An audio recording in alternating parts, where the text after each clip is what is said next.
රට රැකියා සඳහා යන්න කලින් 1989 අමතන්න. රට රැකියා සඳහා පුද්ගලික ඒජන්සි ඔස්සේ විදේශගත වන විට 1989 අංකය අමතා එම ඒජන්සිය පිළිබඳ දැනුවත් වීමට හැකියාව පවතින බව විදේශ කටයුතු විදේශ රැකියා සහ සංචාරක අමාත්‍ය විජිත හේරත් මහතා ප්‍රකාශ කර සිටිනවා.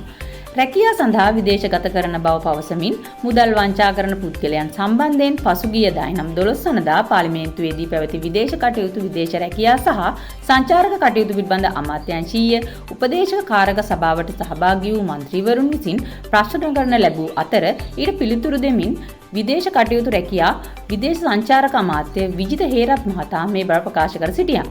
තවද ශ්‍රී ලංකා විදේශ සේවා නියුක්ති කාර්යාංශයට අනුමත කරනු ලැබූ ඒජන්සි සහ ගාස්තු සම්බන්ධයෙන් සියලු තොරතුරු කාර්යාංශයේ වෙබ් අඩවිය ඔස්සේ දැනුවත් විය හැකි බවත් යම් පාර්ශවයක් විසින් අනුමත මුදලට වැඩි මුදලක් අය කරන්නේ නම් හෝ බලපත්‍රයක් නොමැතිව යම් ක්‍රියාවලියක් සම්බන්ධ වී ඇතනම් කාර්යාංශයට පැමිණිලි කළ හැකි බවත් පැමිණ සිටි නිලධාරීන් කාරක සභාවට දැනුම් දී සිටියා. මෙවැනි උණුසුම් පුවත් දැනගන්න ඔබත් මිහිපිට 4 වටේ අපේ YouTube නාලිකාව අදම subscribe කරන්න.